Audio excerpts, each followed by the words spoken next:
पति के द्वारा अपने पत्नी को घर से धक्के मारकर बाहर निकाल दिया जाता है। लेकिन जिस समय उसको निकाला जा रहा था, उन दोनों का एक बेटा भी होता है जिसकी उम्र 2 साल की होती है। वो महिला अपने बच्चे के लिए चीखती है, चिल्लाती है, विनती करती है, कहती है कि मेरा बच्चा मुझे दे दीजिए।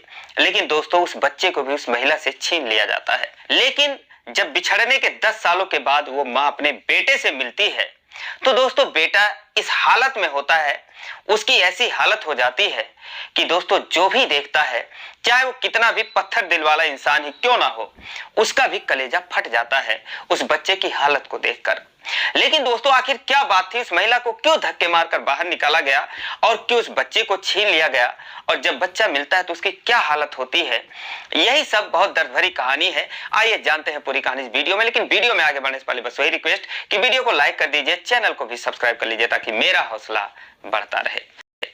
दोस्तों ये कहानी है केरल के जिले कोल्लम की। एक महिला जिसका नाम पूनम होता है, वो एक प्राइमरी स्कूल की टीचर होती है। अब जब उसका कोल्लम जिले के स्कूल में ट्रांसफर होता है तो वहां पर स्कूल के पास ही वो एक घर किराए पर ले लेती है और उसके बाद उसे एक काम वाली की तलाश होती है कि जो उसके काम में मदद कर दिया करे। क्योंकि जो महिला टीचर थी उसका पति भी सरकारी नौकरी वाला था, वो दूसरे जिले में रहता था, तो इसीलिए उसे एक मददगार की जरूरत थी। तो ऐसे में एक महिला जिसका नाम निर्मला होता है, वो पूनम से मिलती है, कहती है कि मैडम मैं आपका काम कर दिया करूंगी और कम पैसे भी लूंगी, लेकिन मेरा एक काम आप कर देना कि आपके स्कूल में, सरकारी स्कूल में मेरे 2 बच्चे पढ़ते हैं, एक पहली क्लास में एक दूसरी कक्षा में, तो आप उन लोगों पर जरा ध्यान दीजिएगा और मैं आपका काम कर दिया करूंगी। वो कहती है ठीक है। अब दोस्तों जो टीचर थी उसके भी 3 बच्चे होते हैं, तो वो जो है कहती है ठीक है, तो मेरा काम कर दिया करना, मैं तुम्हारे बच्चे को देख लिया करूंगी। अब दोस्तों किराए वाले घर के पास ही निर्मला का भी घर था, तो इसीलिए जो है उसे काम करने में आसानी हो जाती है। अगले दिन से वो काम पर आने लगती है। लेकिन जब वो अगले दिन सुबह काम पर आती है तो दोस्तों देखती है कि जो पूनम थी, टीचर थी, जिसके 3 बच्चे थे, तो 2 बच्चे तो ठीक ठाक थे, अच्छे खासे थे, उसी के जैसे थे, अच्छे कपड़े पहन रखे थे, वो स्कूल जाने की तैयारी कर रहे थे। लेकिन एक 12-13 साल का बच्चा था जिसकी हालत बहुत दयनीय थी। ऐसे लग रहा था कि इसकी हालत नौकरों से भी बदतर है। वो दोस्तों रो रहा था। जैसे निर्मला घर में घुसती है तो समझने की कोशिश करती है कि मैडम तो कल मिली थी, बोली थी कि मेरे 3 बच्चे हैं, तो आखिर वो तीसरा बच्चा कौन है और ये जो रो रहा है ये कौन है। तो पूछती है मैडम कि आपके परिवार में कौन कौन है, 3 बच्चे कौन है। तो कहती हैं कि मेरे 2 अपने बच्चे हैं जो ये हैं, और वो जो तीसरा रो रहा है वो जो है मेरे पति का बच्चा है। तो अब बड़ी हैरानी हुई निर्मला को देखकर कि इतना फर्क दोनों बच्चों में, भले ही सौतेली माँ है, कैसे हो सकता है। वो कहती है कि मैडम वो रो क्यों रहा है। तो कहती है कि उसकी आदत ही ऐसी है, काम चोरी करता है, नमक हरामी करता है तो रोएगा नहीं, और एक भी काम नहीं करना चाहता। पिछले 10 सालों से इसको मैं झेल रही हूं, इसकी वजह से तो जिंदगी हराम हो गई है। उल्टा सीधा कहने लगती है। फिलहाल उसको स्कूल जाने की देर हो रही थी। पूनम स्कूल चली जाती है, लेकिन स्कूल जाने से पहले जो उसके दोनों बच्चे थे उनकी बस आती है और उन्हें बिठाकर वो प्राइवेट स्कूल में भेज देती है। अब उनके जाने के बाद घर में निर्मला और उस बच्चे का नाम गणेश होता है जो कि 13 साल का था, ये दोनों रह जाते हैं। तो निर्मला जो है वो दोस्तों उसका काम खाना बनाने का था, वो किचन में जाती है खाना बनाने। लेकिन फिर देखती है जो गणेश था वो सारा घर का कपड़ा समेटता है, तो निर्मला उसको देखती है, हैरान हो जाती है, कहती है बच्चे ये कपड़े तुम क्यों समेट रहे हो। तो कहता है क्योंकि आंटी मैं इन कपड़े को धोता हूँ और अब धोने जा रहा हूँ। निर्मला कहती है क्या बात कर रहे हो, तुम कपड़े क्यों धोते हो।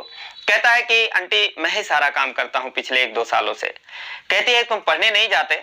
कहता है कि नहीं मैं पढ़ने नहीं जाता हूँ, मम्मी के स्कूल में मेरा नाम लिख उठता है और मैं घर पे ही अपना पढ़ाई लिखाई करता हूँ, मैं स्कूल नहीं जाता।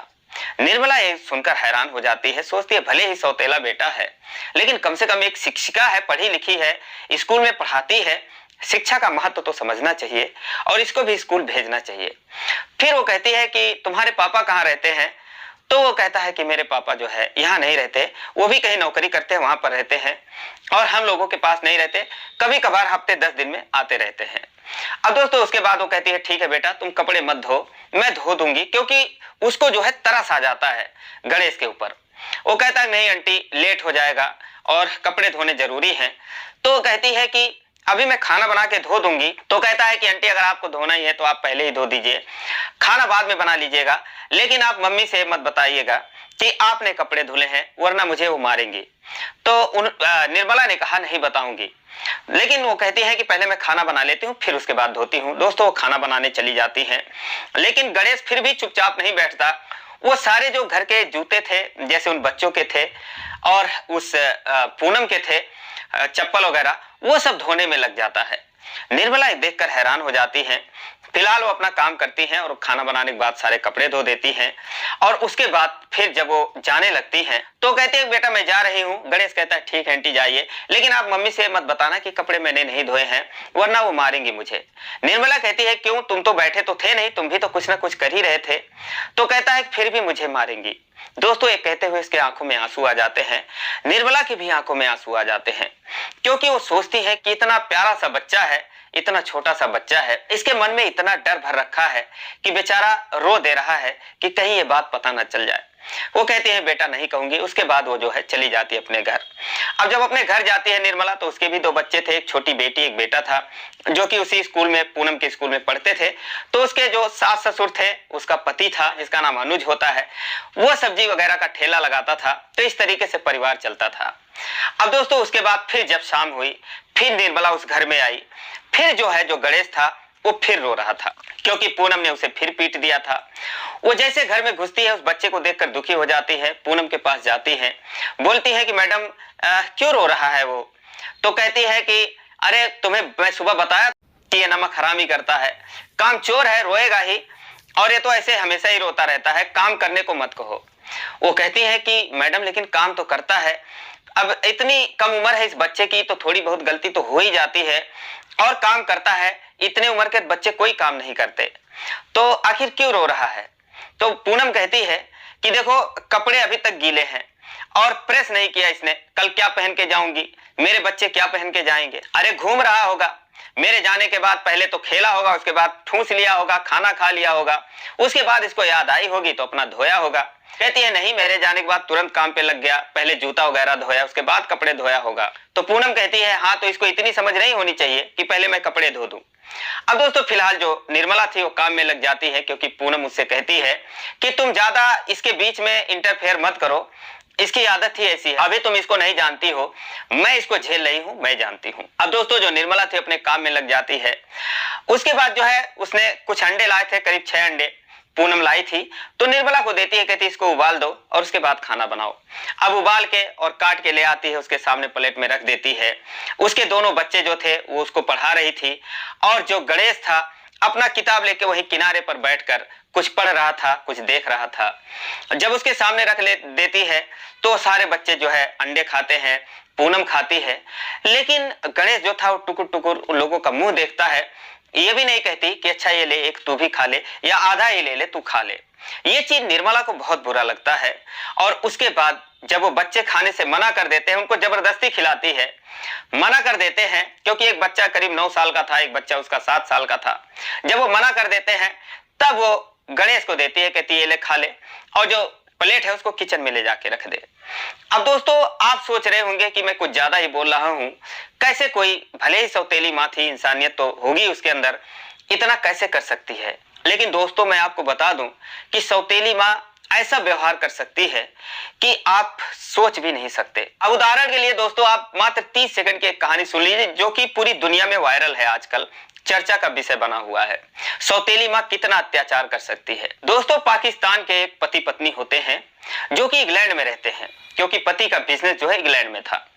अब उनकी जो 12 साल की एक बेटी थी, बहुत ही खूबसूरत बेटी थी, तो ये जो है उनके साथ इंग्लैंड में ही रहती थी। एक और आदमी रहता था जो कि वो जो उस लड़की का पिता होता है उसका चाचा था, यानी कि उसका दादा लगता था रिश्ते में।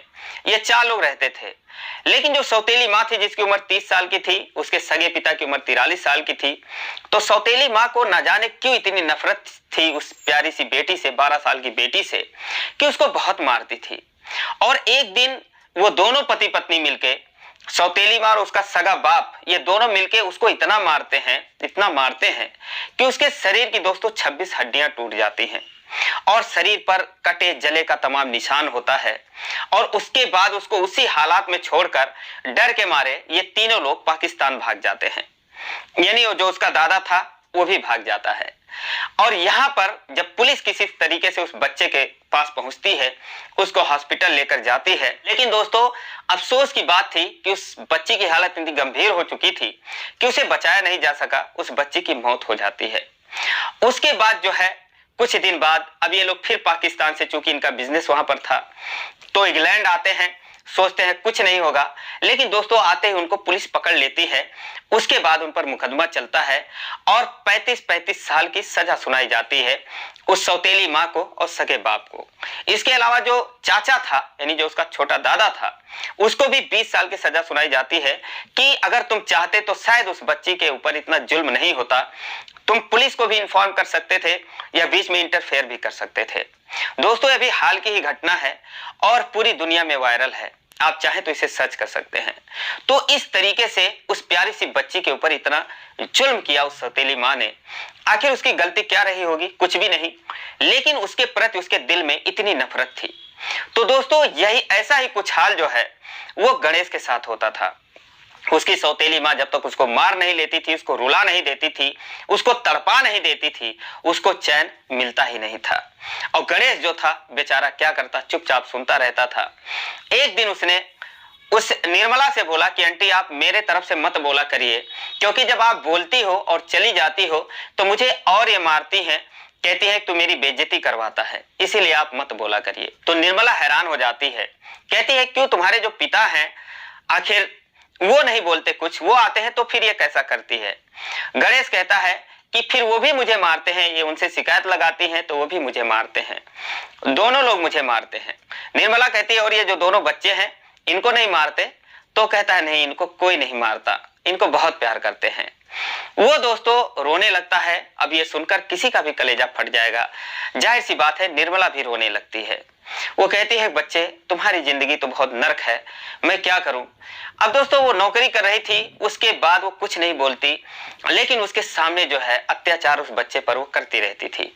उसको बहुत गुस्सा आता था, लेकिन वो क्या करती, बोल नहीं पाती। वो कहती है कि तुम्हारी माँ नहीं है? तो गणेश कहता है नहीं, मेरी माँ जब मैं बहुत छोटा था तभी मुझे छोड़कर वो भाग गई थी, बस मैं इतना ही जानता हूँ।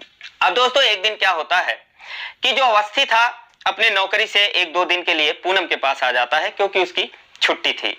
जब यहाँ पर आता है तो फिर शाम को जब निर्मला घर में आती है काम करने के लिए, तो देखती है कि जो अवस्थी है वाकई में जो उस गणेश का बाप था वो किसी बात को लेकर गणेश को पीट रहा था। जैसे निर्मला घर में घुसती है दोस्तों, अवस्थी को देखती है और उसको देखते ही उसके पैरों तले जमीन खिसक जाती है, क्योंकि दोस्तों यही उसका पति था और ये जो गणेश था ये उसी का अपना बच्चा था। ये तुरंत पहचान जाती है कि अरे ये तो मेरा बेटा है।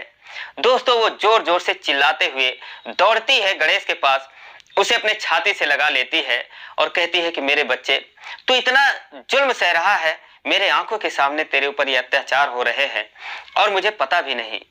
फिर जो अवस्थी इसको देखता है वो भी चौंक जाता है, कहता है कि ये यहाँ पर कैसे आ गई। तो दोस्तों निर्मला की आंखों में आंसू और गुस्सा दोनों था।